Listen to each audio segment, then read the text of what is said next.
things that nobody thought possible. And people give me credit for rebuilding the military. They give me credit for a lot of things, but not enough credit for the great job we did with the pandemic. But the only jobs they got were bounce back jobs. These were jobs bounce back, and it bounced back and it went to their benefit. But I was the one that created them. They know it, and so does everybody else. Vice President Harris, I'll let you. So Donald Trump has no plan for you. And when you look at his economic plan, it's all about tax breaks for the richest people. I am offering what I describe as an opportunity economy. And the best economists in our country, if not the world, have reviewed our relative plans for the future of America. What Goldman Sachs has said is that Donald Trump's plan would make the economy worse. Mine would strengthen the economy. What the Wharton School has said is Donald Trump's plan would actually explode the deficit. 16 Nobel laureates have described his economic plan as something that would increase inflation and by the middle of next year would invite a recession. You just have to look at where we are and where we stand on the issues. And I'd invite you to know that Donald Trump actually has no plan for you because he is more interested in defending himself than he is in looking out for you. It's just a soundbite. They gave her that to say. Look, I went to the Wharton School of Finance, and many of those professors, the top professors, think my plan is a brilliant plan. It's a great plan. It's a plan that's going to bring up our worth, our value as a country. It's going to make people want to be able to go and work and create jobs and create a lot of good, solid money for our country. And just to finish off, she doesn't have a plan. She copied Biden's plan. And it's like 4 sentences, like run, spot, run. 4 sentences that are just try and lower taxes. She doesn't have a plan. Take a look at her plan. She doesn't have a plan. Mr. President, I do want to drill down on something you both brought up. The Vice President brought up your tariffs. You responded, and let's drill down on this because your plan is what she calls is essentially a national sales tax. Your proposal calls for tariffs, as you pointed out here, on foreign imports across the board. You recently said that you might double your plan, imposing tariffs up to 20% on goods coming into this country. As you know, many economists say that with tariffs at that level, costs are then passed on to the consumer. Vice President Harris has argued it'll mean higher prices on gas, food, clothing, medication, arguing it costs the typical family nearly $4,000 a year. Do you believe Americans can afford higher prices because of tariffs? They're not going to have higher prices. What's going to have and who's going to have higher prices is China and all of the countries that have been ripping us off for years. I was the only president ever. China was paying us hundreds of billions of dollars, and so were other countries. And, you know, if she doesn't like them, they should have gone out and they should have immediately cut the tariffs. But those tariffs are there 3.5 years now under their administration. We are going to take in billions of dollars, hundreds of billions of dollars.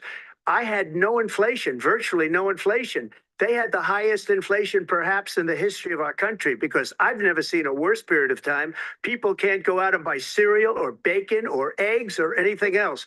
The people of our country are absolutely dying with what they've done. They've destroyed the economy. And all you have to do is look at a poll. The polls say 80 and 85 and even 90% that the Trump economy was great, that their economy was terrible. Vice President Harris, I do want to ask for your response, and you heard what the president said there, because the Biden administration did keep a number of the Trump tariffs in place. So how do you respond? Well, let's be clear that the Trump administration resulted in a trade deficit, one of the highest we've ever seen in the history of America.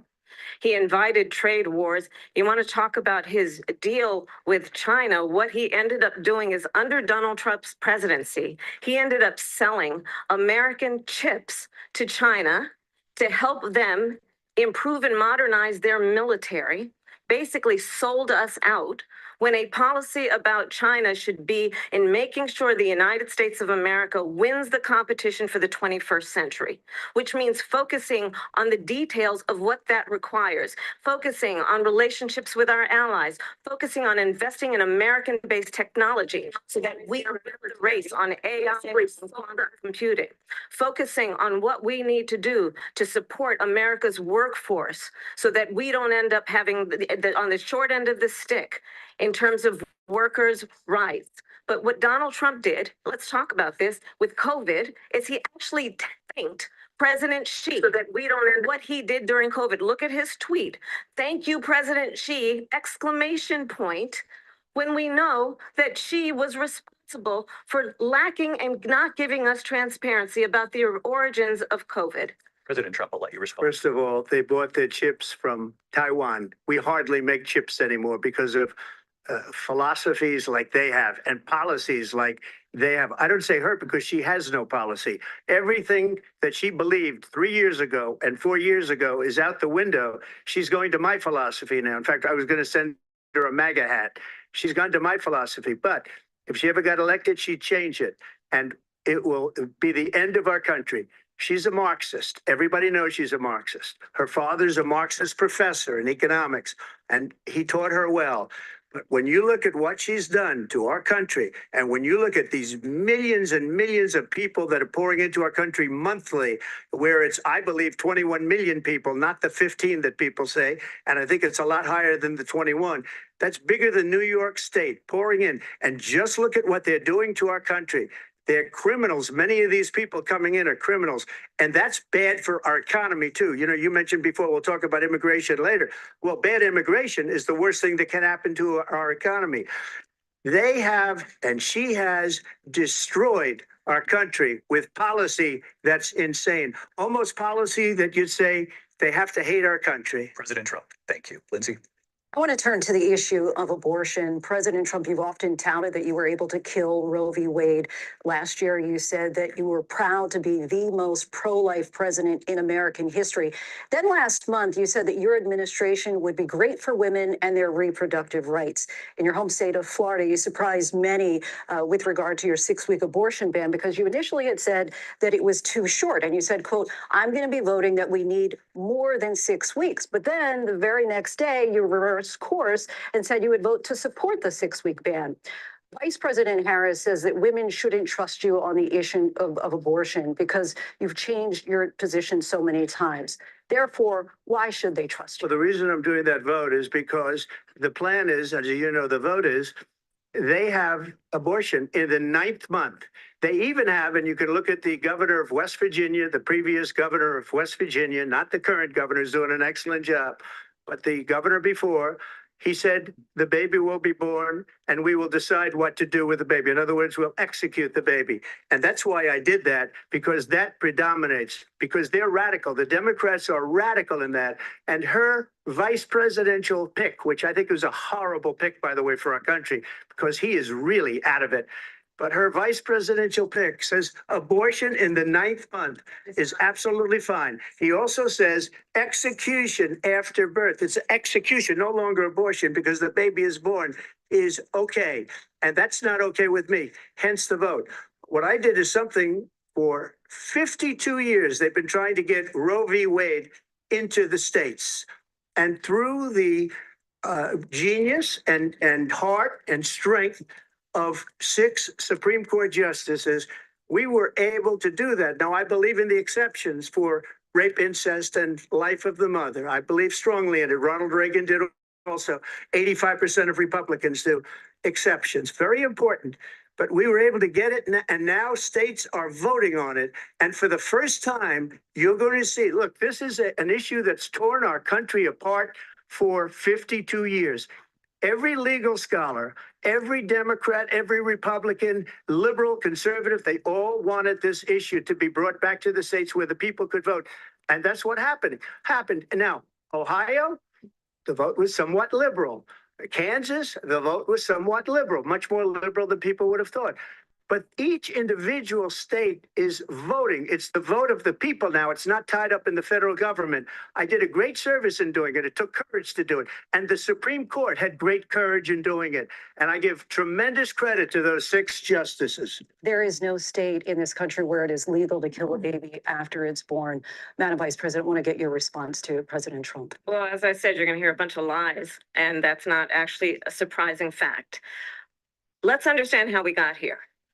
Donald Trump hand-selected 3 members of the United States Supreme Court with the intention that they would undo the protections of Roe v. Wade.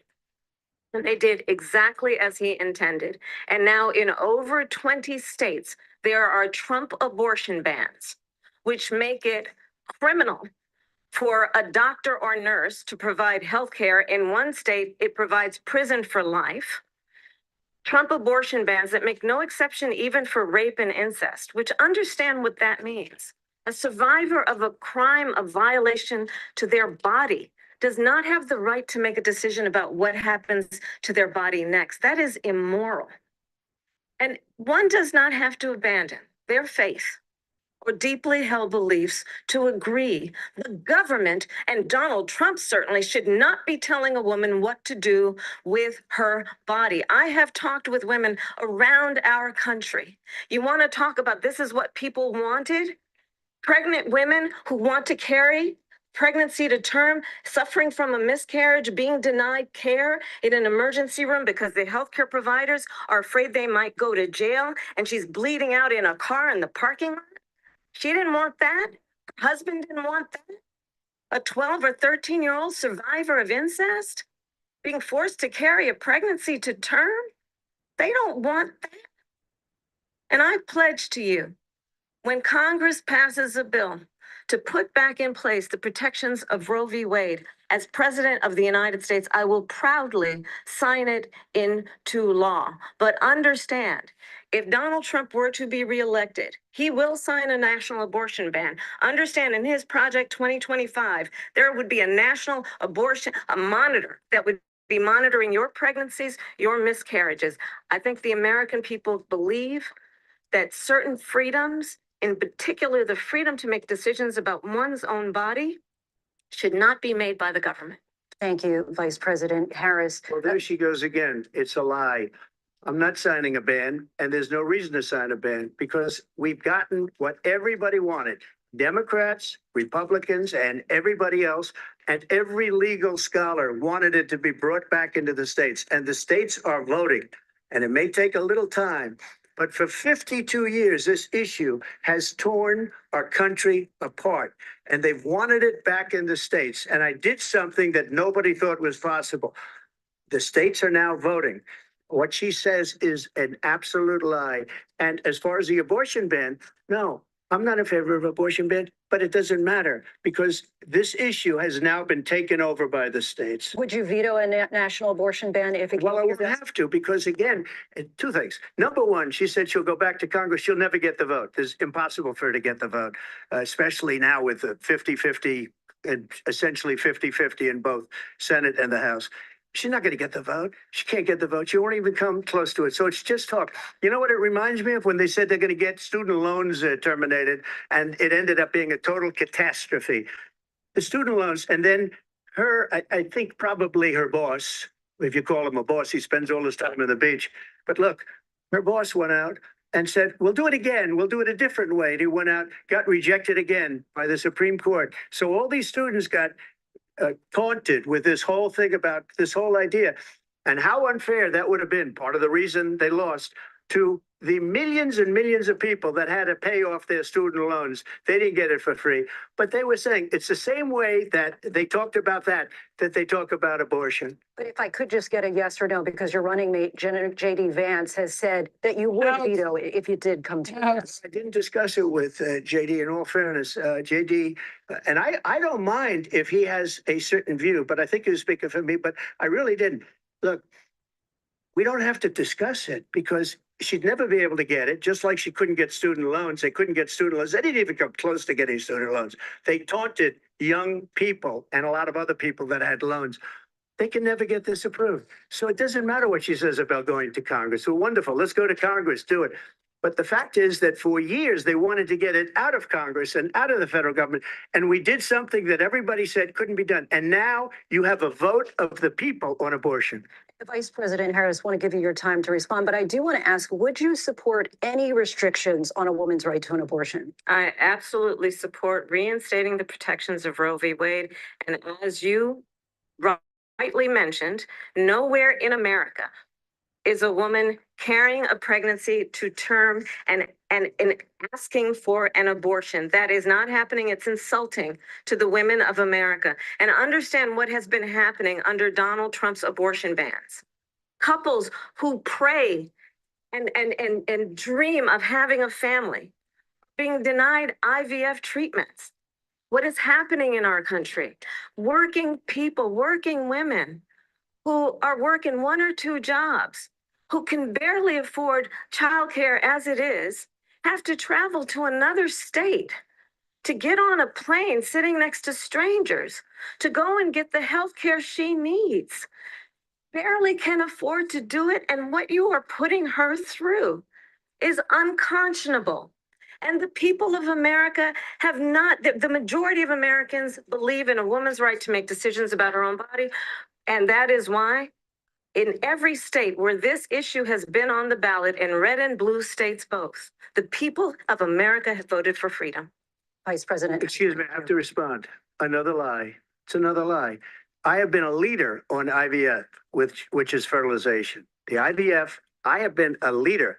In fact, when they got a very negative decision on IVF from the Alabama courts, I saw the people of Alabama and the legislature 2 days later voted it in. I've been a leader on it. They know that, and everybody else knows it. I have been a leader on fertilization, IVF. And the other thing, you should ask, will she allow abortion in the 8th month, 9th month, 7th month? Okay, would you do that? Why don't you ask her that question? Why don't you answer the question? Would you Because veto? under Roe v. Wade, Answer the question, would you veto? you could do abortions in the 7th month, the 8th month, the 9th month, not true. and probably after birth. Just look at the governor, former governor of Virginia. The governor of Virginia said, we put the baby aside and then we determine what we want to do with the baby. President Trump, thank you. We're going to turn now to immigration and border security. We know it's an issue that's important to Republicans, Democrats, voters across the board in this country. Vice President Harris, you were tasked by President Biden with getting to the root causes of migration from Central America. We know that illegal border crossings reached a record high in the Biden administration. This past June, President Biden imposed tough new asylum restrictions. We know the numbers since then have dropped significantly. But my question to you tonight is, why did the administration wait until 6 months before the election to act? And would you have done anything differently from President Biden on this? So I'm the only person on this stage who has prosecuted transnational criminal organizations for the trafficking of guns, drugs, and human beings. And let me say that the United States Congress, including some of the most conservative members of the United States Senate, came up with a border security bill, which I supported. And that bill would have put 1,500 more border agents on the border to help those folks who are working there right now overtime, trying to do their job.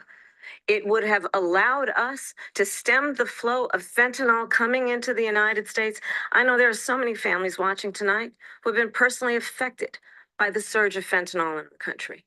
That bill would have put more resources to allow us to prosecute transnational criminal organizations for trafficking in guns, drugs, and human beings. But you know what happened to that bill?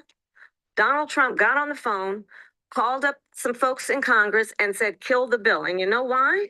Because he'd prefer to run on a problem instead of fixing a problem. And understand, this comes at a time where the people of our country actually need a leader who engages in solutions, who actually addresses the problems at hand.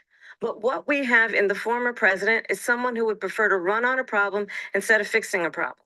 And I'll tell you something, he's going to talk about immigration a lot tonight, even when it's not the subject that is being raised. And I'm going to actually do something really unusual, and I'm going to invite you to attend one of Donald Trump's rallies, because it's a really interesting thing to watch. You will see during the course of his rallies, he talks about fictional characters like Hannibal Lecter. He will talk about windmills cause cancer. And what you will also notice is that people start leaving his rallies early out of exhaustion and boredom. And I will tell you, the one thing you will not hear him talk about is you. You will not hear him talk about your needs, your dreams, and your desires. And I'll tell you, I believe you deserve a president who actually puts you first. And I pledge to you that I will. Vice President Harris, thank you. President Trump, on that point, I want to get your response. Well, I would like to respond. Let me just ask, though, why did you try to kill that bill, and successfully so, that would have put thousands of additional agents and officers on the board? First, let me respond as to the rallies. She said people start leaving. People don't go to her rallies. There's no reason to go. And the people that do go, she's bussing them in and paying them to be there. Wow. And then showing them in a different light. So she can't talk about that. People don't leave my rallies. We have the biggest rallies, the most incredible rallies in the history of politics. That's because people want to take their country back. Our country is being lost. We're a failing nation. And it happened 3.5 years ago. And what's going on here, you're going to end up in World War III, just to go into another subject. What they have done to our country by allowing these millions and millions of people to come into our country, and look at what's happening to the towns all over the United States. And a lot of towns don't want to talk. It's not going to be Aurora or Springfield. A lot of towns don't want to talk about it because they're so embarrassed by it. In Springfield, they're eating the dogs, the people that came in. They're eating the cats. They're eating the pets of the people that live there. And this is what's happening in our country. And it's a shame. As far as rallies are concerned, as far as the reason they go is they like what I say. They want to bring our country back. They want to make America great again. It's a very simple phrase, make America great again. She's destroying this country. And if she becomes president, this country doesn't have a chance of success. Not only success, we'll end up being Venezuela on steroids. I just want to clarify here. You bring up Springfield, Ohio, and ABC News did reach out to the city manager there. He told us there have been no credible reports of specific claims of pets being harmed, injured, or abused by individuals within the immigrant community. Well, I've seen people on television. Let me just say here, this is The people on television said my dog was taken and used for food. So maybe he said that, and maybe that's a good thing to say for a city manager. I'm not taking this from But the television. people I'm on taking it from the television city manager. was eaten by the people that went there. Again, the Springfield city manager says there's no evidence of that. Vice We'll President find Harris, out. I'll let you respond to the rest of what you've heard. You talk about extreme. This is, I think, one of the reasons why in this election, I actually have the endorsement of 200 Republicans who have formally worked with President Bush, Mitt Romney, and John McCain, including the endorsement of former Vice President Dick Cheney and Congress member Liz Cheney. And if you want to really know inside on who the former president is, make it clear, ask people I've worked with. His former chief of staff, a four-star general, has said he is for the Constitution of the United States. His former national security advisor has said he is dangerous and unfit. His former Secretary of Defense has said the nation, the Republic, would never survive another Trump term. And when we listen to this kind of rhetoric, when the issues that affect the American people are not being She's addressed, doing the right thing. I think the choice is clear in this election. That's the right I'll give you a direction. quick minute to respond Yeah. here. Thank you, because when I hear that, see, I'm a different kind of a person. I fired most of those people. Oh, look, Not that's so it. graciously. They That's did the weak point. bad That's things it. or a bad job. I fired them. They never fired one person. They didn't fire anybody having to do with Afghanistan and the Taliban and the 13 people whose were just killed, viciously and violently killed. And I got to know the parents and the family. They didn't fire. They should have fired all those generals, all those top people, because that was one of the most incompetently handled situations anybody has ever seen. So when somebody does a bad job, I fire him. And you take a guy like Esper. He was no good. I fired him. So he writes a book. Another one writes a book, because with me, they can write books. With nobody else can they? But they have done such a poor job, and they never fire anybody. Look at the economy. Look at the inflation. They didn't fire any of their economists. They have the same people. That's a good way not to have books written about you. But just to finish, I got more votes than any Republican in history by far.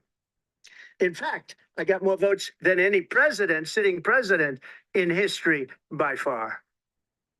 Let me continue on immigration. It was what you wanted to talk about earlier. So let's get back to your deportation proposal that the vice president has reacted to as well. President Trump, you call this the largest domestic deportation operation in the history of our country. You say you would use the National Guard. You say if things get out of control, you'd have no problem using the U.S. military. You also said you would use local police. How would you deport 11 million undocumented immigrants? I know you believe that number is much higher. Take us through this. What does this look like? Will authorities be going door to door in this country? Yeah, it is much higher because of them. They allowed criminals, many, many millions of criminals. They allowed terrorists. They allowed common street criminals. They allowed people to come in, drug dealers to come into our country. And they're now in the United States and told by their countries like Venezuela, don't ever come back or we're going to kill you. Do you know that crime in Venezuela and crime in countries all over the world is way down? You know why? Because they've taken their criminals off the street and they've given them to her to put into our country. And this will be one of the greatest mistakes in history for them to allow. And I think they probably did it because they think they're going to get votes, but it's not worth it because they're destroying the fabric of our country by what they've done. There's never been anything done like this at all. They've destroyed the fabric of our country. Millions of people let in, and all over the world, crime is down all over the world except here. Crime here is up and through the roof, despite their fraudulent statements that they made.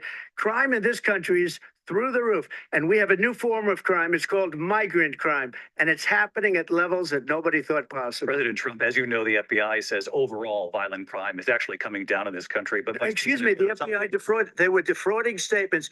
They didn't include the worst cities. They didn't include the cities with the worst crime. It was a fraud, just like their number of 818,000 jobs that they said they created turned out to be a fraud. President Trump, thank you. I'll let you respond, Vice President Harris. Well, I think this is so rich coming from someone who has been prosecuted for national security crimes, economic crimes, election interference, has been found liable for sexual assault, and his next big court appearance is in November at his own criminal sentencing.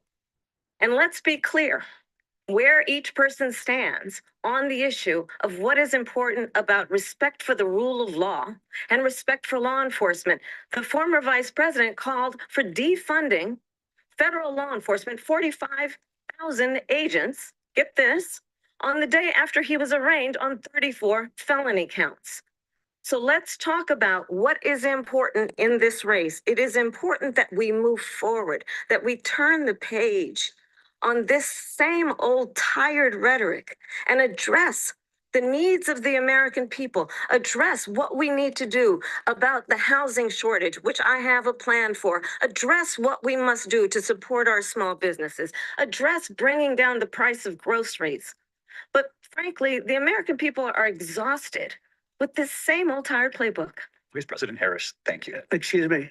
Every one of those cases was started by them against their political opponent. I'm a victim. And I'm winning most of them, and I will win the rest on appeal.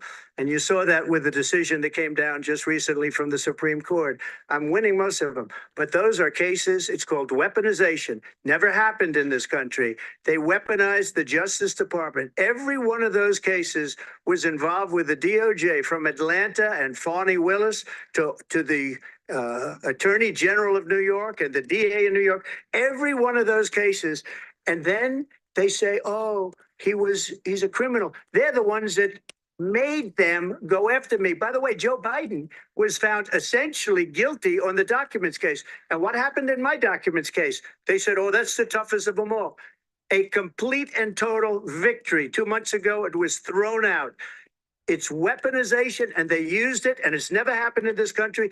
They used it to try and win an election. They're fake cases. President Trump, thank you. A really quick response here, Vice President Harris, on this notion of weaponization of the Justice Department. Well, let's talk about extreme and understand the context in which this election in 2024 is taking place.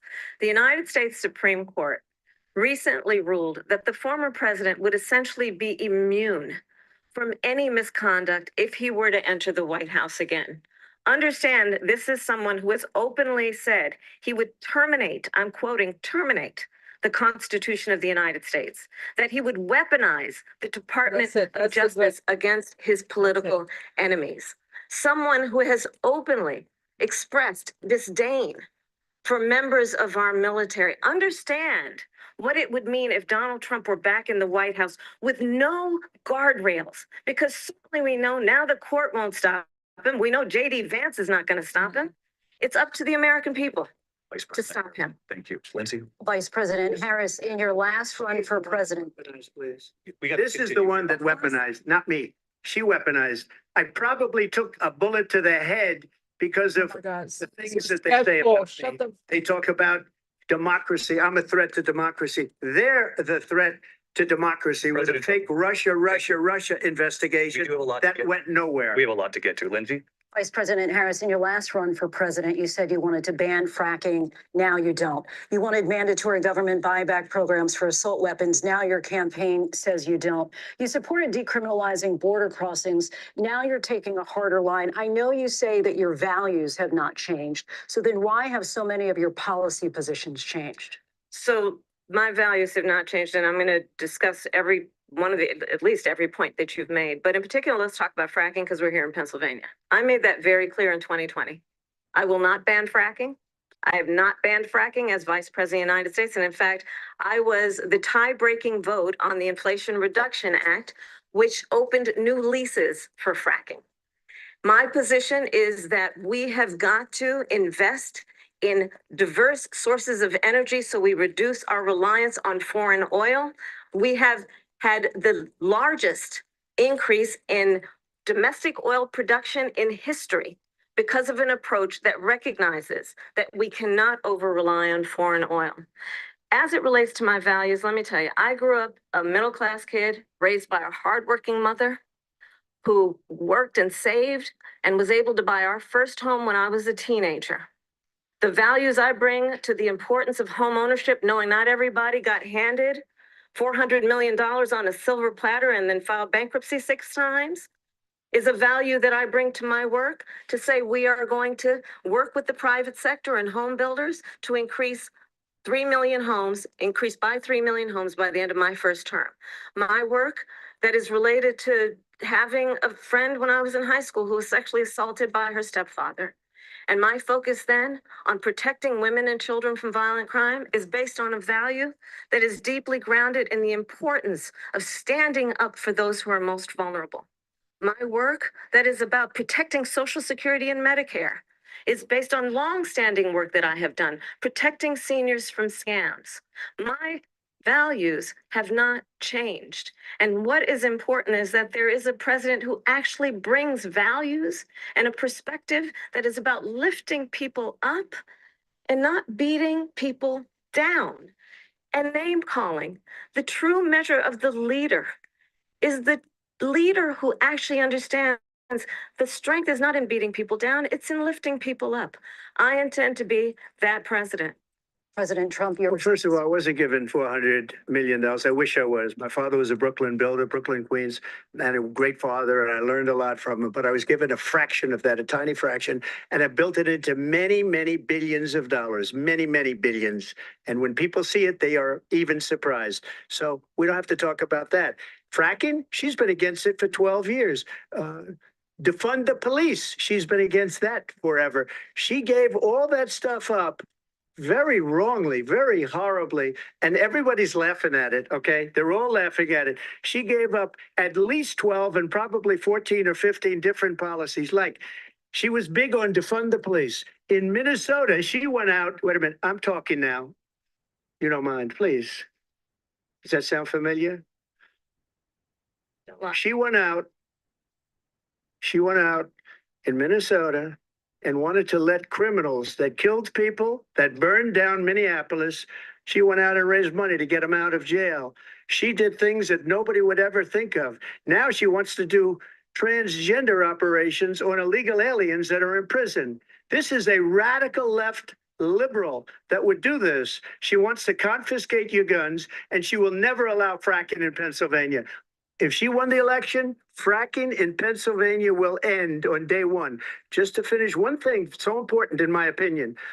So I got the oil business going like nobody has ever done before. When they took over, they got rid of it, started getting rid of it, and the prices were going up the roof. They immediately let these guys go to where they were. I would have been 5 times, 4 times, 5 times higher, because you're talking about 3.5 years ago. They got it up to where I was because they had no choice, because the prices of energy were quadrupling and doubling. You saw what happened to gasoline. So they said, let's go back to Trump. But if she won the election, the day after that election, they'll go back to destroying our country, and oil will be dead, fossil fuel will be dead. We'll go back to windmills, and we'll go back to solar, where they need a whole desert to get some energy to come out. You ever see a solar plant? By the way, I'm a big fan of solar, but they take 400, 500 acres of desert soil. These are not good things for the environment, as she understands. Thank you. Lindsay, thank you. We have an election in just 56 days. And I want to talk about the peaceful transfer of power, which, of course, we all know is a cornerstone of our democracy, and the role of a president in a moment of crisis. Mr. President, on January 6th, you told your supporters to march to the Capitol. You said you would be right there with them. The country and the world saw what played out at the Capitol that day, the officers coming under attack. Aides in the West Wing say you watched it unfold on television off the Oval Office. You did send out tweets, but it was more than 2 hours before you sent out that video message telling your supporters to go home. Is there anything you regret about what you did on that day? You just said a thing that isn't covered. Peacefully and patriotically, I said during my speech, not later on. Peacefully and patriotically. And nobody on the other side was killed. Ashley Babbitt was shot by an out-of-control police officer that should have never, ever shot her. It's a disgrace. But we didn't do this group of people that have been treated so badly. I ask, what about all the people that are pouring into our country and killing people that she allowed to pour in? She was the border czar. Remember that. She was the border czar. She doesn't want to be called the border czar because she's embarrassed by the border. In fact, she said at the beginning, well, I'm surprised you're not talking about the border yet. That's because she knows what a bad job they've done. What about those people? When are they going to be prosecuted? When are these people from countries all over the world, not just South America? They're coming in from all over the world, David, all over the world. And crime rates are down all over the world because of it. But let me just ask, David, when are those people going to be prosecuted? When are the people that burned down Minneapolis going to be prosecuted? Or in Seattle? They went into Seattle. They took over a big percentage of the city of Seattle. When are those people going to be prosecuted? but let me just ask You might ask her that. You were the president. You were watching it unfold on television. It's a very simple question as we move forward toward another election. Is there anything you regret about what you did on that day? Yes, sir. I had nothing to do with that other than they asked me to make a speech. I showed up for a speech. I said, I think it's going to be big. I went to Nancy Pelosi and the mayor of Washington, D.C., and the mayor put it back in writing, as you know. I said, this is going to be a very big rally or whatever you want to call it. And again, it wasn't done by me. It was done by others. I said, I'd like to give you 10,000 National Guard or soldiers. They rejected me. Nancy Pelosi rejected me. It was just 2 weeks ago. Her daughter has a tape of her saying she is fully responsible for what happened. They want to get rid of that tape. It would have never happened if Nancy Pelosi and the mayor of Washington did their jobs. I wasn't responsible for security. Nancy Pelosi was responsible. She didn't do her job. The question was about you as president, not about former Speaker Pelosi, but I do want Vice President Harris to respond here. I was at the Capitol on January 6th. I was the vice president-elect. I was also an acting senator. I was there. And on that day, the president of the United States incited a violent mob to attack our nation's capital, to desecrate our nation's capital. On that day, 140 law enforcement officers were injured, and some died. And understand, the former president has been indicted and impeached for exactly that reason. But this is not an isolated situation. Let's remember Charlottesville, where there was a mob of people carrying tiki torches, spewing anti-Semitic hate. And what did the president then at the time say? There were fine people on each side. Let's remember that when it came to the Proud Boys, a militia, the former president said, stand back and stand by. So for everyone watching who remembers what January 6th was, I say, we don't have to go back. Let's not go back. We're not going back. It's time to turn the page.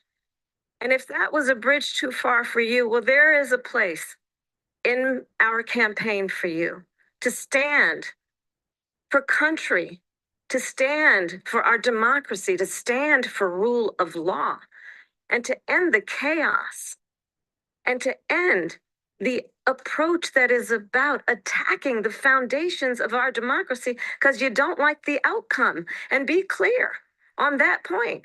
Donald Trump, the candidate, has said in this election there will be a bloodbath if this and the outcome of this election is not to his liking. Let's turn the page on this. Let's not go back. Let's chart a course for the future and not go backwards to the past. Let me just follow up here. It was a different term, and it was a term that related to energy because they have destroyed our energy business. That was where bloodbath was. Also, on Charlottesville, that story has been, as you would say, debunked. Laura Ingraham, Sean Hannity, Jesse, all of these people, they covered it. If they go an extra sentence, they will see it was perfect. It was debunked in almost every newspaper, but they still bring it up, just like they bring 2025 up. They bring all of this stuff up. I ask you this, you talk about the Capitol. Why are we allowing these millions of people to come through on the southern border? How come she's not doing anything? And I'll tell you what I would do, and I would be very proud to do it. I would say we would both leave this debate right now. I'd like to see her go down to Washington, D.C. during this debate because we're wasting a lot of time. Go down to, because she's been so bad, it's so ridiculous. Go down to Washington, D.C. and let her sign a bill to close up the border because they have the right to do it. They don't need bills. They have the right to do it. The president of the United States, you'll get him out of bed. You'll wake him up at 4 o'clock in the afternoon. You'll say, come on down to the office. Let's sign a bill. If he signs a bill that the border is closed, all he has to do is say it to the Border Patrol, who are phenomenal. If they do that, the border is closed. Mr. Those President, people are killing many people, unlike J6. we talked immigration here tonight. I do want to focus on this next issue to both of you because it really brings us this into focus, truth in these times that we're living in. Mr. President, for 3.5 years after you lost the 2020 election, you repeatedly falsely claimed that you won, many times saying you won in a landslide.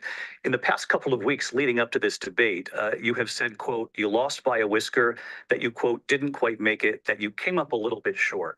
I said that? Are you now acknowledging that you lost in No, 2020? I don't acknowledge that at all. But I you said did that say that. sarcastically. You But know those- that. It was said, oh, we lost by a whisker. That was said sarcastically. Look, there's so much proof. All you have to do is look at it. And they should have sent it back to the legislatures for approval. I got almost 75 million votes, the most votes any sitting president has ever gotten. I was told if I got 63, which was what I got in 2016, you can't be beaten. The election, people should never be thinking about an election as fraudulent. We need two things. We need walls, and we have to have it. We have to have borders, and we have to have good elections. Our elections are bad. And a lot of these illegal immigrants coming in, they're trying to get them to vote. They can't even speak English. They don't even know what country they're in practically. And these people are trying to get them to vote. And that's why they're allowing them to come into our country. I did watch all of these pieces of video. I didn't detect the sarcasm, lost by a whisker. We didn't quite make it. And we should just point out here as clarification, and you know this, you and your allies, 60 cases in front of many judges, many of them. No judge looked at it. And said They said we didn't have standing. That's the other thing. They said we didn't have standing, a technicality. Can you imagine a system where a person in an election doesn't have standing? The president of the United States doesn't have standing. That's how we lost. If you look at the facts, and I'd love to have you'll do a special on it. I'll show you Georgia, and I'll show you Wisconsin, and I'll show you Pennsylvania, and I'll show you. We have so many facts and statistics, but you know what? That doesn't matter because we have to solve the problem that we have right now. That's old news. And the problem that we have right now is we have a nation in decline, and they have put it into decline. We have a nation that is dying, David. Mr. President, thank you. Vice President Harris, you heard the president there tonight. He said he didn't say that he lost by a whisker. So he still believes he did not lose the election. That was won by President Biden and yourself. But I do want to ask you about something that's come up in the last couple of days. This was a post from President Trump about this upcoming election just weeks away. He said, when I win, those people who cheated, and then he lists donors, voters, election officials, he says will be prosecuted to the fullest extent of the law, which will include long-term prison sentences. One of your campaign's top lawyers responded saying, we won't let Donald Trump intimidate us. We won't let him suppress the vote. Is that what you believe he's trying to do here? Donald Trump was fired by 81 million people. So let's be clear about that. And clearly he is having a very difficult time processing that.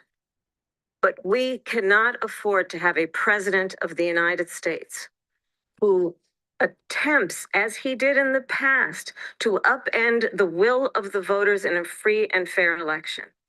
And I'm going to tell you that I have traveled the world as Vice President of the United States, and world leaders are laughing at Donald Trump. I have talked with military leaders, some of whom worked with you, and they say you're a disgrace.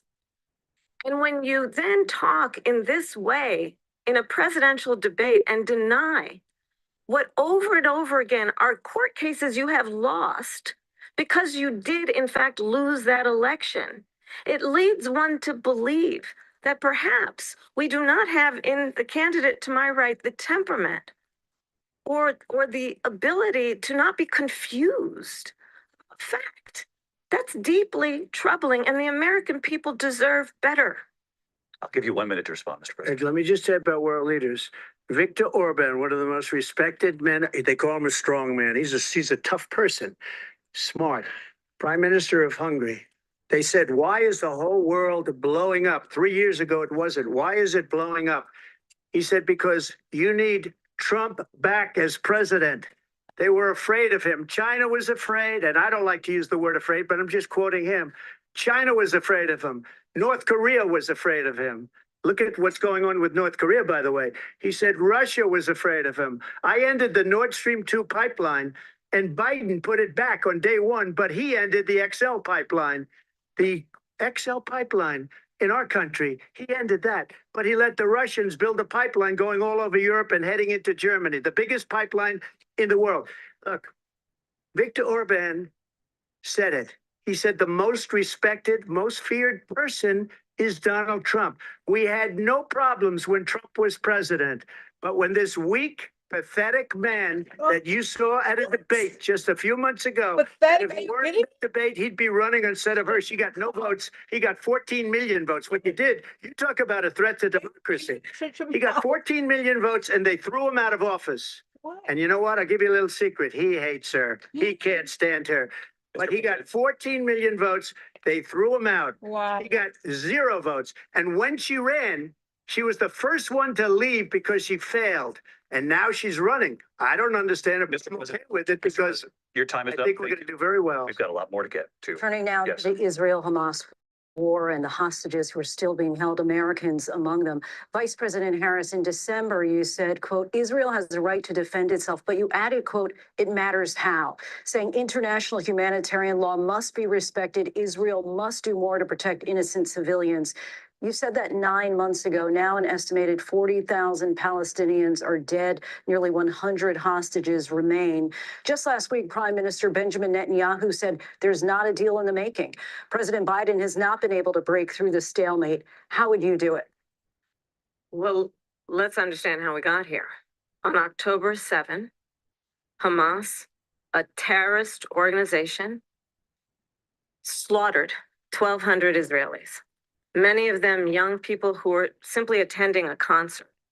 Women were horribly raped. And so absolutely, I said then, I say now, Israel has a right to defend itself. We would. And how it does so matters. Because it is also true, far too many innocent Palestinians have been killed. Children, mothers.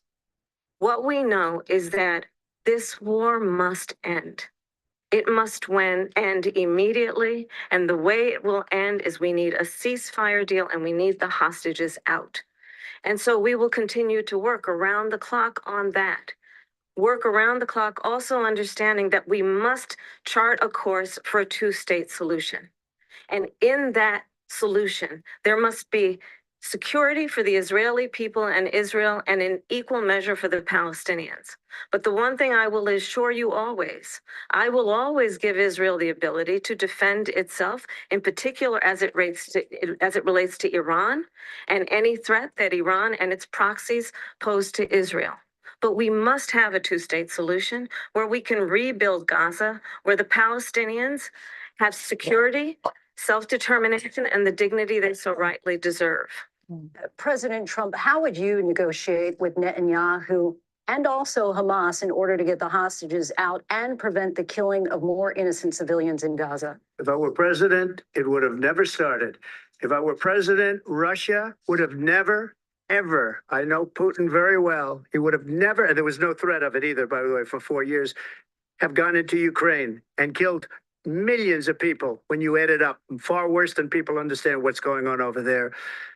But when she mentions about Israel, all of a sudden, she hates Israel. She wouldn't even meet with Netanyahu when he went to Congress to make a very important speech. She refused to be there because she was at a sorority party of hers. She wanted to go to the sorority party. She hates Israel. If she's president, I believe that Israel will not exist within 2 years from now. And I've been pretty good at predictions, and I hope I'm wrong about that one. She hates Israel. At the same time, in her own way, she hates the Arab population because the whole place is going to get blown up. Arabs, Jewish people, Israel will be gone. It would have never happened. Iran was broke under Donald Trump. Now Iran has $300 billion because they took off all the sanctions that I had. Iran had no money for Hamas or Hezbollah or any of the 28 different spheres of terror. And they are spheres of terror, horrible terror. They had no money. It was a big story, and you know it. You covered it very well, actually. They had no money for terror. They were broke. Now they're a rich nation. And now what they're doing is they're spreading that money around. Look at what's happening with the Houthis and Yemen. Look at what's going on in the Middle East. This would have never happened. I will get that settled and fast, and I'll get the war with Ukraine and Russia ended. If I'm president-elect, I'll get it done before even becoming president. Vice President Harris, he says you hate Israel. That's absolutely not true. I have my entire career and life supported Israel and the Israeli people. He knows that. He's trying to, again, divide and distract from the reality, which is it is very well known that Donald Trump is weak and wrong on national security and foreign policy. It is well known that he admires dictators, wants to be a dictator on day one, according to himself. It is well known that he said of Putin that he can do whatever the hell he wants and go into Ukraine. It is well known that he said when Russia went into Ukraine, it was brilliant. It is well known he exchanged love letters with Kim Jong-un. And it is absolutely well known that these dictators and autocrats are rooting for you to be president again because they're so clear. They can manipulate you with flattery and favors. And that is why so many military leaders who you have worked with have told me you are a disgrace. That is why we understand that we have to have a president who is not consistently weak and wrong on national security, including the importance of upholding and respecting in highest regard our military. Vice President Harris, thank you. They're the ones, and she's the one that caused it, that's weak on national security by allowing every nation last month for the year, 168 different countries sending people into our country. Their crime rates are way down. Putin endorsed her last week, said, I hope she wins. And I think he meant it because what he's gotten away with is absolutely incredible. It wouldn't have happened with me. The leaders of other countries think that they're weak and incompetent, and they are. They're grossly incompetent. And I just ask one question. Why does Biden go in and kill the Keystone Pipeline and approve the single biggest deal that Russia's ever made, Nord Stream 2, the biggest pipeline anywhere in the world going to Germany and all over Europe? Because they're weak and they're ineffective. And Biden, by the way, gets paid a lot of money. Thank you. We have a lot of issues to get to. We'll be right back with much more of this historic ABC News presidential debate from the National Constitution Center right here in Philadelphia. Back up. Okay. Okay, so let's see here. What's going to see here? What's going on with? Yeah, I see that Trump, it's interesting. I see that he has like the 1 foot off, like he's losing balance. He's losing balance and he's noticing that she hasn't lost, she's getting stronger and that she has, her composure remains and it's interesting. he was kind of hoping that she would respond when he called. Did you see what he called Biden? He called them names and she didn't. So it's saying that he got mad because he can't figure out what triggers her. He can't. And that is kind of driving him kind of crazy because he's saying he has an instinct to smell the weakness of a person and he can't find hers. So, and I feel like he's kind of out of it, honestly. And then I go to like, I see this image of somebody injecting something in his arm, like some kind of extra, some dry. I bet he's getting, don't you think, some shot or something?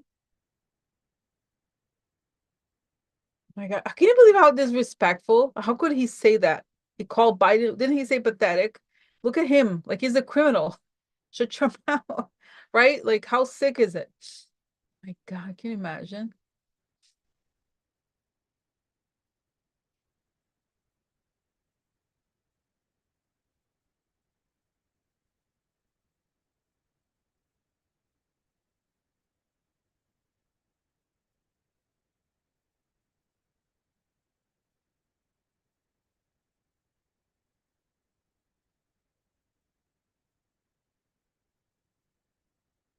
Okay, okay, hold on, I'm right here. The University of North Carolina violated the Constitution. In the aftermath of the Supreme Court decision to end affirmative action in college admissions, uncertainty sets in for some students of color. Affirmative action really gave us an equal opportunity. CBS Reports explores the historic decision and what it means for those chasing an opportunity to change their lives. I knew it was ticket to The end of action streaming yes. Washington is the seat of power, American foreign policy, global economics. Every story comes through Washington in some way. We bring some of the most powerful voices in America to the table. We don't just ask the questions, you have to go deeper. We try to understand what's at the heart of the issue we're talking about to then come forward with solutions. Face the Nation on CBS. The justices ruled that Harvard and the University of North Carolina violated the Constitution. In the aftermath of the Supreme Court decision to end affirmative action in college admissions, uncertainty sets in for some students of color. Affirmative action really gave us an equal opportunity. CBS Reports explores the historic decision and what it means for those chasing an opportunity to change their lives. I knew that college was the ticket to break this cycle. The end of affirmative action, now streaming on the free CBS News app. Washington is the seat of power, of national security, foreign policy, global economics. Every story comes through Washington in some way. We bring some of the most powerful voices in America to the table. We don't just ask the questions, you have to go deeper. We try to understand what's at the heart of the issue we're talking about to then come forward with solutions. Face the Nation on CBS.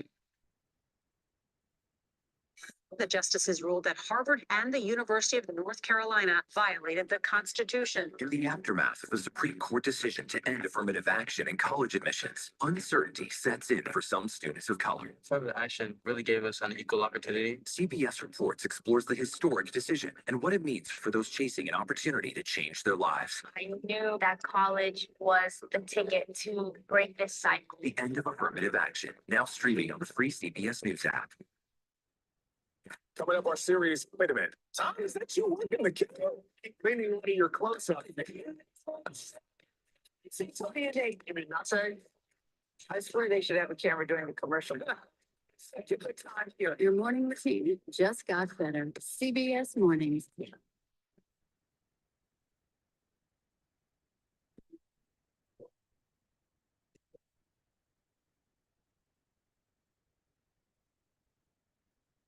Philadelphia, Pennsylvania. Here again, David Muir and Lindsay Davis. Welcome back to this historic ABC News presidential debate tonight. We're going to continue here, and I want to turn to the war in Ukraine. We're now 2.5 years into this conflict. Mr. President, it has been the position of the Biden administration that we must defend Ukraine from Russia, from Vladimir Putin, to defend their sovereignty, their democracy, that it's in America's best interest to do so, arguing that if Putin wins, he may be emboldened to move even further into other countries. You have said you would solve this war in 24 hours. You said so just before the break tonight.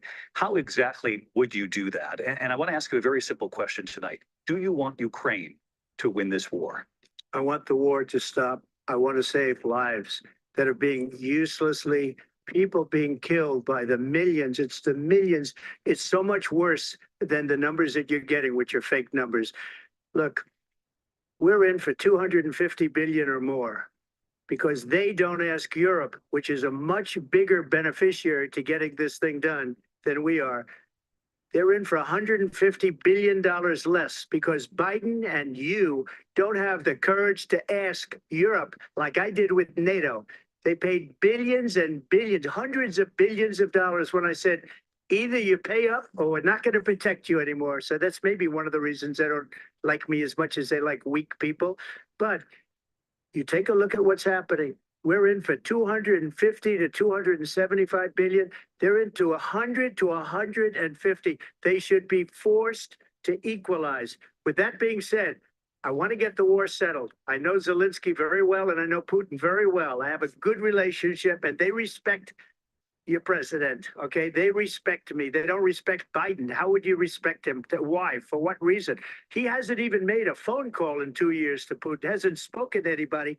They don't even try and get it. That is a war that's dying to be settled. I will get it settled before I even become president. If I win, when I'm president-elect, and what I'll do is I'll speak to one, I'll speak to the other, I'll get them together. That war would have never happened. And in fact, when I saw Putin after I left, unfortunately left because our country has gone to hell.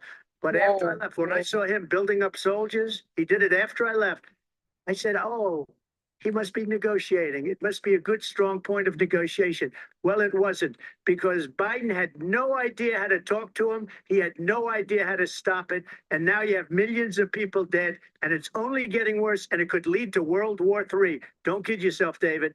We're playing with World War III, and we have a president that we don't even know if he's, where is our president? We don't even know if he's a president. And just to clarify They here, threw him out of a campaign like a dog. We don't even know, is he our president? But we have a president Mr. President, that doesn't know he's alive. your time is up. Just to clarify in the question, do you believe it's in the U.S. best interest for Ukraine to win this war? Yes or no? I think it's the U.S. best interest to get this war finished and just get it done. All right. Negotiate a deal, because we have to stop all of these human lives from being destroyed. I want to take this to Vice President Harris. I want to get your thoughts on support for Ukraine in this moment, but also as Commander-in-Chief, if elected, how would you deal with Vladimir Putin, and would it be any different from what we're seeing from President Biden? Well, first of all, it's important to remind the former president, you're not running against Joe Biden, you're running against me. I believe the reason that Donald Trump says that this war would be over within 24 hours is because he would just give it up. And that's not who we are as Americans. Let's understand what happened here. I actually met with Zelensky a few days before Russia invaded, tried through force to change territorial boundaries, to defy one of the most important international rules and norms, which is the importance of sovereignty and territorial integrity. And I met with President Zelensky. I shared with him American intelligence about how he could defend himself. Days later, I went to NATO's eastern flank, to Poland and Romania. And through the work that I and others did, we brought 50 countries together to support Ukraine in its righteous defense. And because of our support, because of the air defense, the ammunition, the artillery, the javelins, the Abrams tanks that we have provided, Ukraine stands as an independent and free country. If Donald Trump were president, Putin would be sitting in Kyiv right now. And understand what that would mean, because Putin's agenda is not just about Ukraine. Understand why the European allies and our NATO allies are so thankful that you are no longer president, and that we understand the importance of the greatest military alliance the world has ever known, which is NATO, and what we have done to preserve the ability of Zelensky and the Ukrainians to fight for their independence. Otherwise, Putin would be sitting in Kyiv with his eyes on the rest of Europe, starting with Poland. And why don't you tell the 800,000 Polish Americans right here in Pennsylvania how quickly you would give up for the sake of favor Yes, you think is a exactly, with what is known to be a dictator exactly. who would eat you for lunch. Vice President Harris, thank you. We've heard from both of you on Ukraine tonight. Afghanistan came up in the last hour. I wanted her to respond to something you said earlier, and please, I'll give you a minute here. Putin would be sitting in Moscow and he wouldn't have lost 300,000 men and women, but he would have been sitting in Moscow. Quiet, please. He would have been sitting in Moscow much happier than he is right now. But eventually, you know, he's got a thing that other people don't have. He's got nuclear weapons. They don't ever talk about that. He's got nuclear weapons. Nobody ever thinks about that. And eventually, maybe he'll use them, and maybe he hasn't been that threatening, but he does have that. Something we don't even like to talk about. Nobody likes to talk about it. But just so you understand, they sent her to negotiate peace before this war started. 3 days later, he went in and he started the war because everything they said was weak and stupid.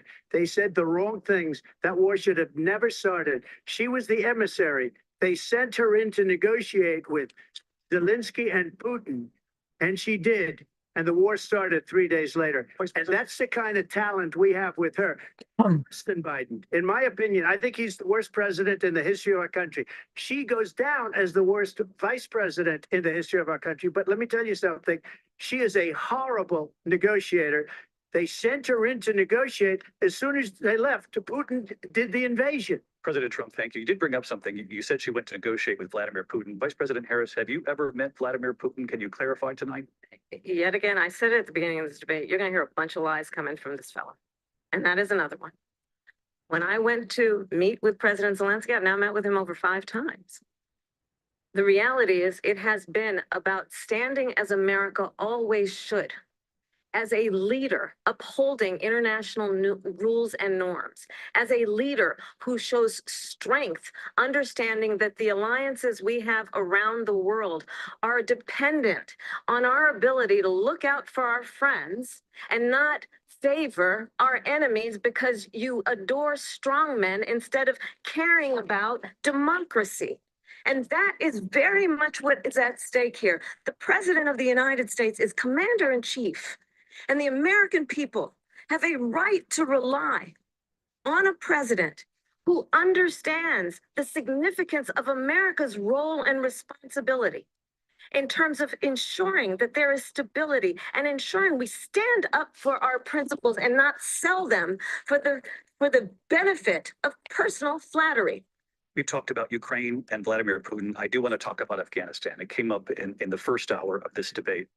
I want to move on to Afghanistan. Said Trump did the most amazing thing I've ever seen. He got these countries, the 28 countries at the time, to pay up. He said, I've never seen, he's the head of NATO. He said, I've never seen. For years, we were paying almost all of NATO. We were being ripped off by European nations, both on trade and on NATO. I got them to pay up by saying one of the statements you made before, if you don't pay, we're not going to protect you. Otherwise, we would have never gotten it. He said it was one of the most incredible jobs that he's ever seen done. Thank you. I want to turn to Afghanistan. It came up in the first hour of the debate, and we witnessed a poignant moment today on Capitol Hill, honoring the soldiers who died in the chaotic withdrawal from Afghanistan. I do want to ask the Vice President, do you believe you bear any responsibility in the way that withdrawal played out? Well, I will tell you, I agreed with President Biden's decision to pull out of Afghanistan. 4 presidents said they would, and Joe Biden did. And as a result, America's taxpayers are not paying the $300 million a day we were paying for that endless war. And as of today, there is not one member of the United States military who is in active duty in a combat zone in any war zone around the world, the first time this century. But let's understand how we got to where we are. Donald Trump, when he was president, negotiated one of the weakest deals you can imagine. He calls himself a deal maker. Even his national security advisor said it was a weak, terrible deal. And here's how it went down. He bypassed the Afghan government. He negotiated directly with a terrorist organization called the Taliban. The negotiation involved the Taliban getting 5,000 Taliban terrorists released. And get this, and the president at the time invited the Taliban to Camp David, a place of storied significance for us as Americans, a place where we honor the importance of American diplomacy, where we invite and receive respected world leaders. This former president, as president, invited them to Camp David because he does not again appreciate the role and responsibility of the President of the United States to be commander in chief with a level of respect. And this gets back to the point of how he has consistently disparaged and demeaned members of our military, fallen soldiers, and the work that we must do to uphold the strength and the respect of the United States of America around the world. Vice President Harris, thank you. President Trump, your response to her saying that you began the negotiations thank with the you. Taliban. So if you take a look at that period of time, the Taliban was killing our soldiers, a lot of them, with snipers. And I got involved with the Taliban because the Taliban was doing the killing. That's the fighting force within Afghanistan. They don't bother doing that because, you know, they deal with the wrong people all the time. But I got involved. And Abdul is the head of the Taliban. He is still the head of the Taliban. And I told Abdul, don't do it anymore. You do it anymore, you're going to have problems. And he said, why do you send me a picture of my house? I said, you're going to have to figure that out, Abdul. And for 18 months, we had nobody killed. We did have an agreement negotiated by Mike Pompeo. It was a very good agreement. The reason it was good, it was we were getting out. We would have been out faster than them, but we wouldn't have lost the soldiers. We wouldn't have left many Americans behind, and we wouldn't have left $85 billion worth of brand new, beautiful military equipment behind. And just to finish, they blew it. The agreement said you have to do this, and they didn't do it. They didn't do it. The agreement was terminated by us because they didn't do what they were supposed to do. I want to move. And these people did the worst withdrawal, and in my opinion, the most embarrassing moment in the history of our country. And by the way, that's why Russia attacked Ukraine, because they saw how incompetent she and her boss are. President Trump, thank you. I want to move on now to race and politics in this country. Mr. President, you recently said of Vice President Harris, quote, I didn't know she was Black until a number of years ago when she happened to turn Black, and now she wants to be known as Black. I want to ask a bigger picture question here tonight. Why do you believe it's appropriate to weigh in on the racial identity of your opponent? I don't, and I don't care. I don't care what she is. I don't care. You make a big deal out of something. I couldn't care less.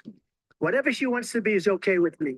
But those were your words. So I don't know. I don't know. I mean, all I can say is I read where she was not Black, that she put out, and I'll say that. And then I read that she was Black, and that's okay. Either one was okay with me. That's up to her. That's up to her. Vice President Harris, your thoughts on this? I think honestly, I think it's a tragedy that we have someone who wants to be president who has consistently over the course of his career attempted to use race to divide the American people. You know, I do believe that the vast majority of us know that we have so much more in common than what separates us, and we don't want this kind of approach that is just constantly trying to divide us, and especially by race. And let's remember how Donald Trump started. He was he owned land, he owned buildings, and he was investigated because he refused to rent property to Black families. Let's remember, this is the same individual who took out a full-page ad in the New York Times calling for the execution of 5 young Black and Latino boys who were innocent, the Central Park 5.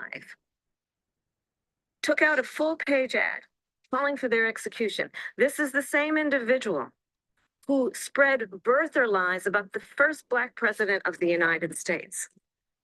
And I think the American people want better than that, want better than this, want someone who understands, as I do, I travel our country.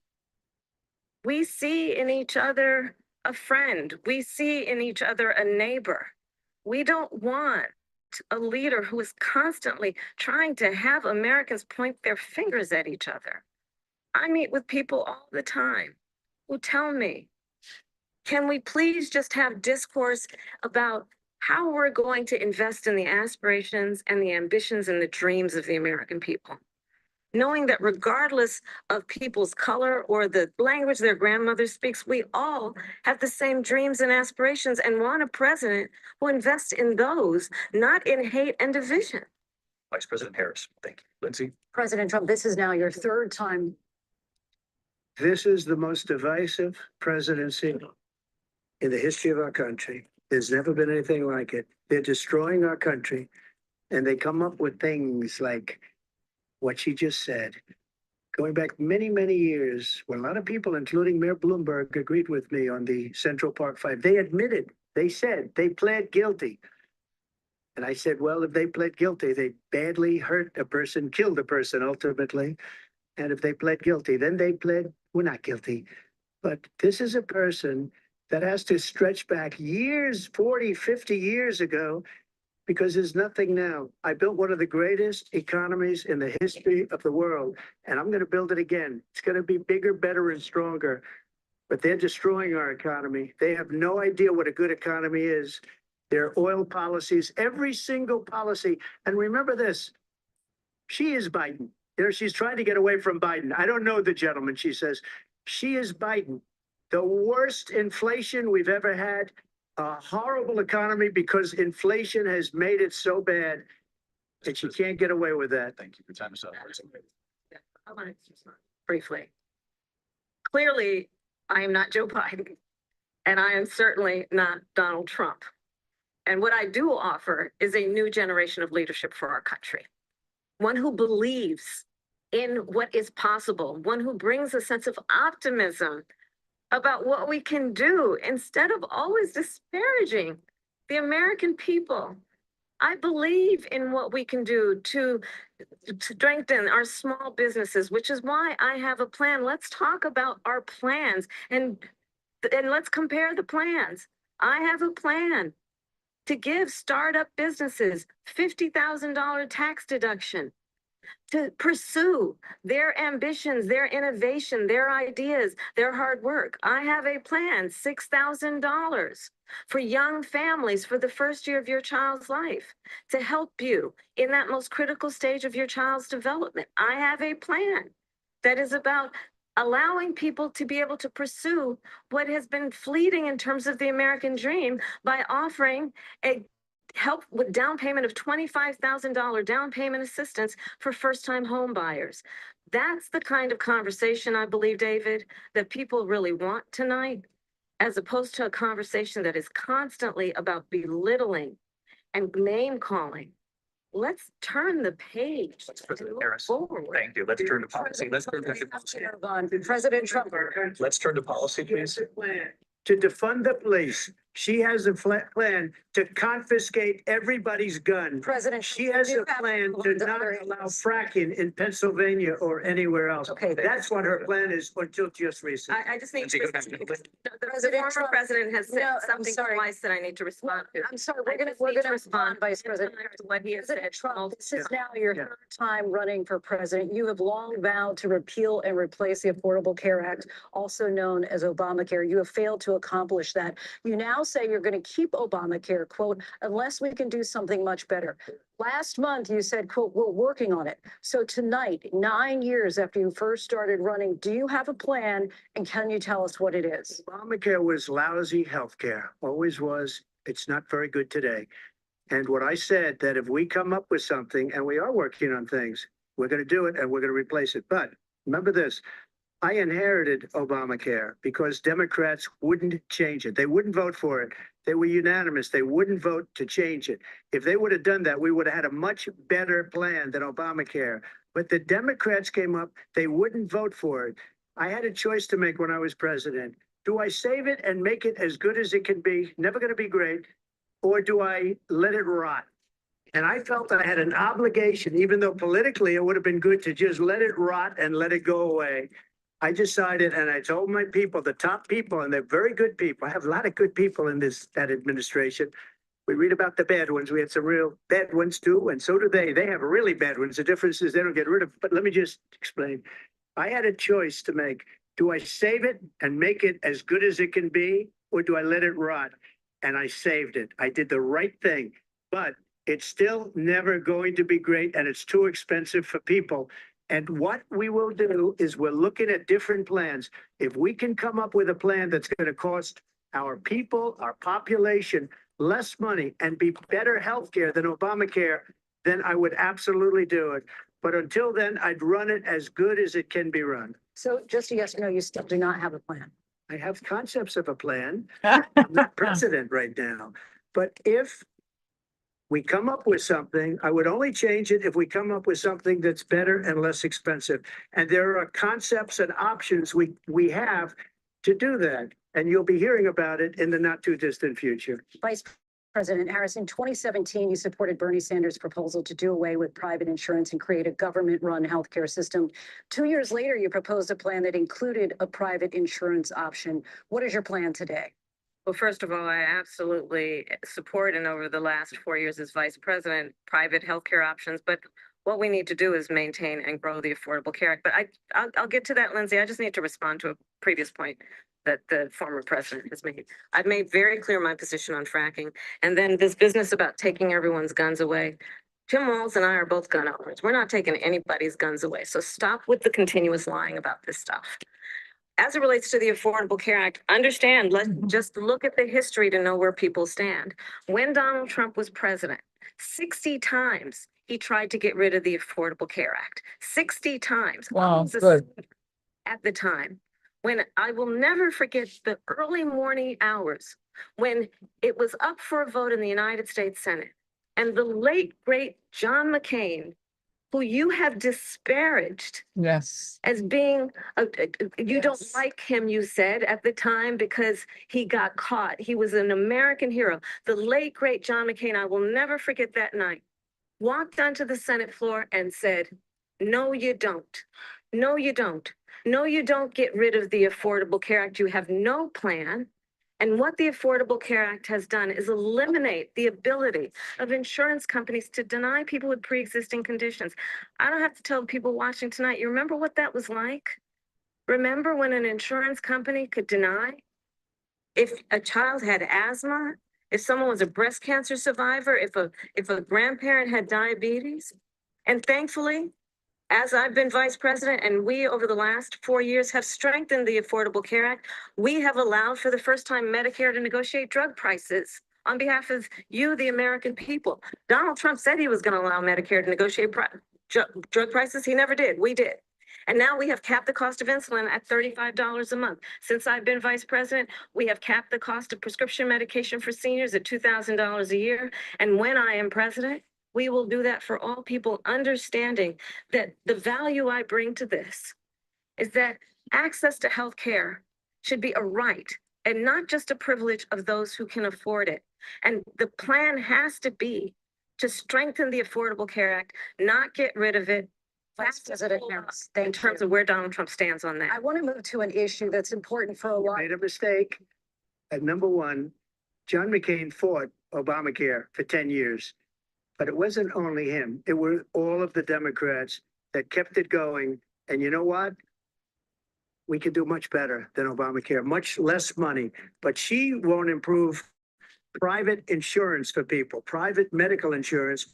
That's another thing she doesn't want to get. People are paying privately for insurance that have worked hard and made money, and they want to have private. She wants everybody to be on government insurance where you wait 6 months for an operation that you need immediately. President Trump, thank you. We have another issue that we'd like to get to that's important for a number of Americans, in particular younger voters, and that's climate change. President Trump, with regard to the environment, you say that we have to have clean air and clean water. Vice President Harris, you call climate change an existential threat.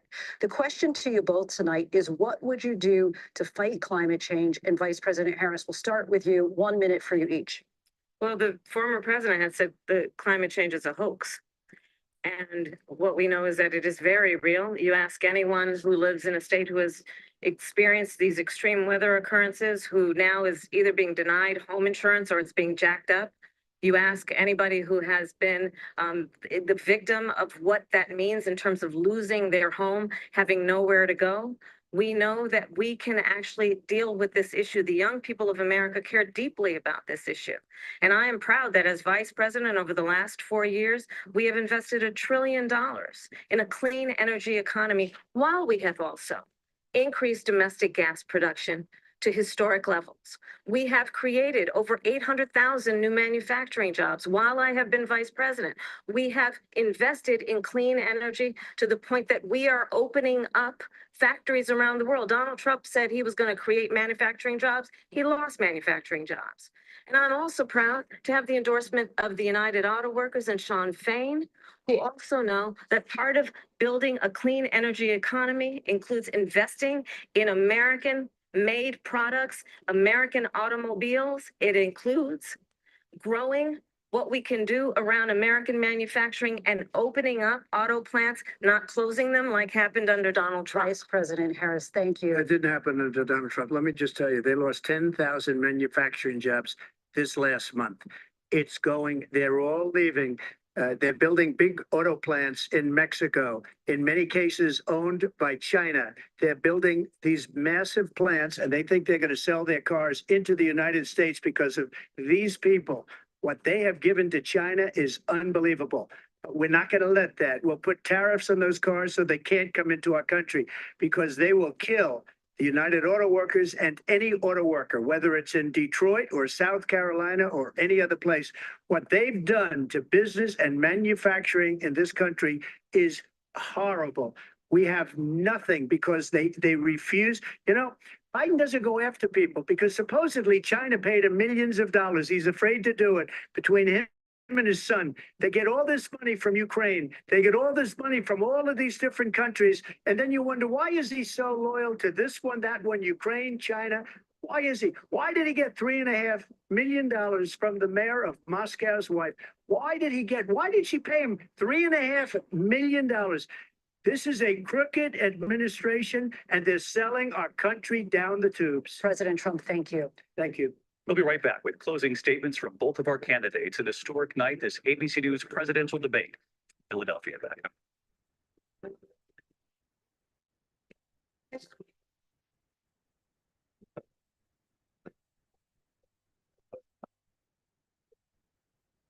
So, again, so it's interesting. To be honest, guys, I did not watch the other debates, the full thing. It's really like, right. But I think it's going well. I think it's going well. And I feel like he still feels like he just gotten his in, don't you think? That he is still kind of behind. Right. So, yeah, just saying. Wow, it's almost, so it's going until 11, so it's 10:36. I'm still here at the WeWork. So, no.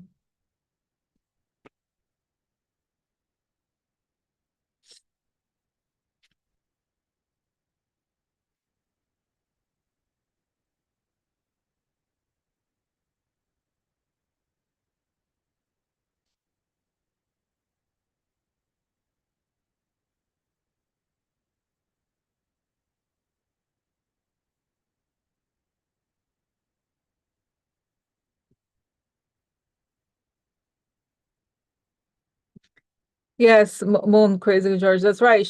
Right. She has him on the fence. That's what it feels like. And I feel like I really feel her energy, like she has her own energy. She's classy, she's focused on real things. That's right. Versus saying, I wish they could ban lies in real time, have the floor open up. But look, wow, yeah. Wondering, no, I think he's kind of out of it. I just feel like almost like he hasn't found a grip. He can't find a grip to hold on to her.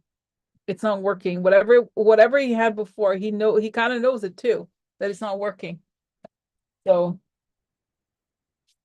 and I'm getting here that he's saying, I'm going to try something really low, but it's going to backfire really badly. So.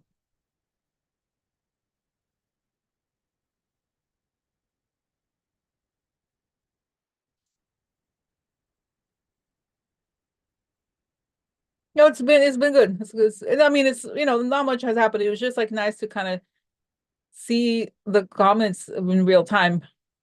I think honestly the vision I had was a little different. I thought she was going to be much, much tougher. But it's good. It's interesting to see it like this. Okay, let's see. I'm gonna go back and put the volume on. Streaming on Paramount Let's Plus. see. He's probably gonna come back soon.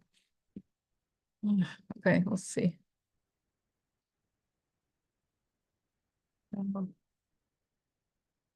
Yep, he's dumb. He's a clown.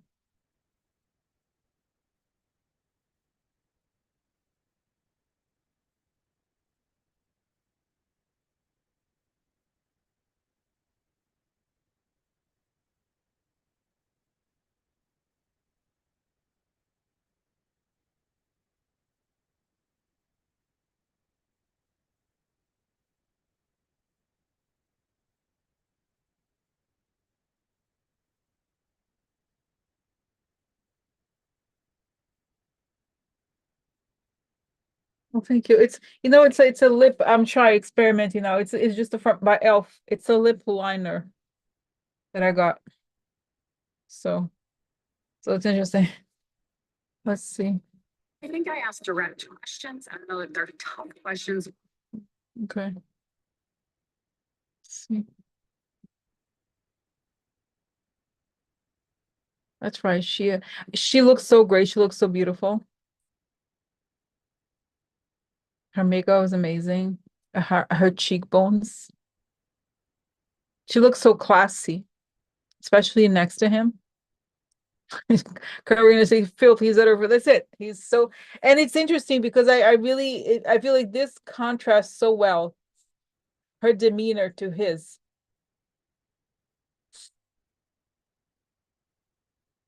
I just think if there's another one, they're going to I want her joy to show also. Because okay. But it's telling me Rosie, she's in prosecutor mode. That's right. Welcome back tonight. The time has come for closing statements, and Vice President Harris, we begin with you. So I think you've heard tonight two very different visions for our country.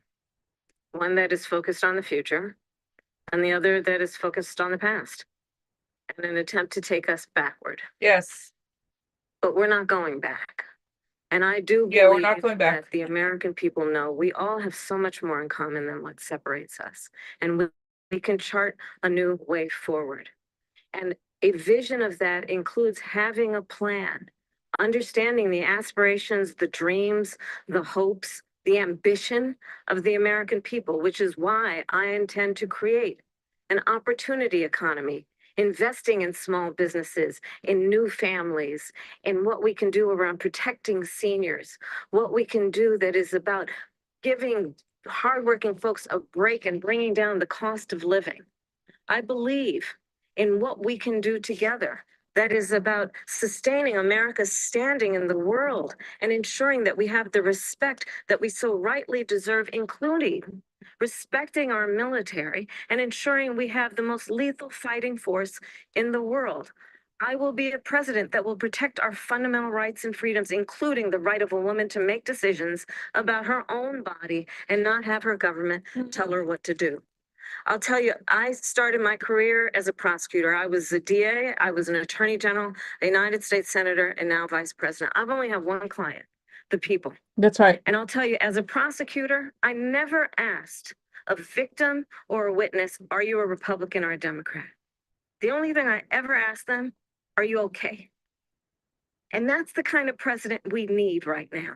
Someone who cares about you and is not putting themselves first. I intend to be a president for all Americans and focus on what we can do over the next 10 and 20 years to build back up our country by investing right now in you, the American people.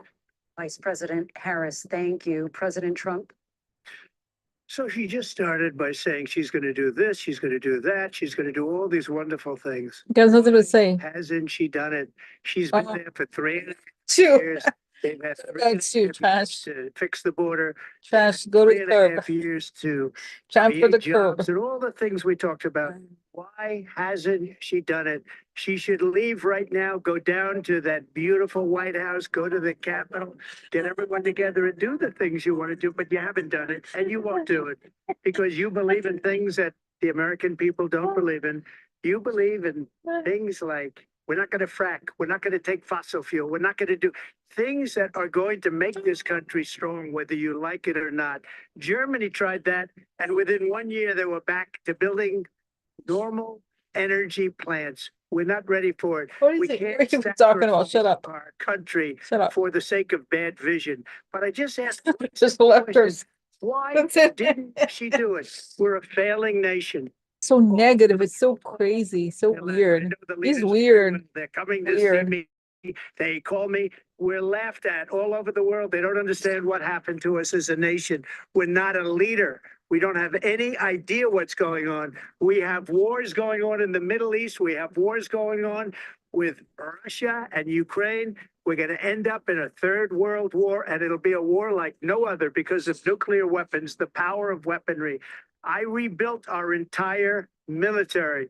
She gave a lot of it away to the Taliban. She What? gave it to Afghanistan. What these people have done to our country, and maybe toughest of all, is allowing millions of people to come into our country. Many of them are criminals, and they're destroying our country. The worst president, the worst vice president in the history of our country. President Trump, thank you. And that is our ABC News presidential. Thank you. debate from here in Philadelphia at the National Constitution Center. This woman is beautiful also, by the way. And I'm David Muir. Thank you The for watching moderator. here in the US and all over the world and from all. So good. She's amazing. I like her a lot. The day was good too. Oh, so that's it, guys. Maybe the first and Right? only That's it. presidential election debate of this 2024 cycle. It Okay. was fascinating to watch So- two candidates. So let's see. No, just I'm gonna go because I have to go home. But I just want to ask, like, just quickly, let's see here. Let's see. So how did it go? How did it go? And how are they feeling? Okay, what's going on? Just fresh. He's angry, and he's saying his anger is building up because if he knows that he didn't win. He knows that there was nothing. He just couldn't grip. He just couldn't find the grip. And I think she feels good. I feel like she did a really good job. I did think that she was going to be much more aggressive, but it's saying this is how it's like she's finding her groove, right? I think she did great. The contrast was amazing. That's right. She never went low. Like she never, you know what I mean? Like she never allowed it. She never answered to like his provocations. So it showed how much better she is just on that alone. So that was fun. It was fun, guys, right? I enjoyed it. I mean, I didn't say much. I was just typing, really. So it was fun, right? It was good. She sounds presidential, exactly. She sounds like she's been actually working, right? She sounds like the person who is in charge, which she has. So that's right. Throwing ketchup. And I see that he's like, he's really angry. He's gonna, because he wasn't able to get, he feels it very much like he wasn't able to get to her. So that was interesting. So that's good. That's good. So this is good, guys. Thanks. So it's fun, right? I enjoyed it. So, okay. Thanks for watching with me. Thanks for coming. And I'll see you later. See you the next few days. Okay. It was good. Have a good night. I feel good. I feel good about this debate. Okay, I really do. She got that's right. She was great. Okay. All right, guys. So good night. Okay, good night. And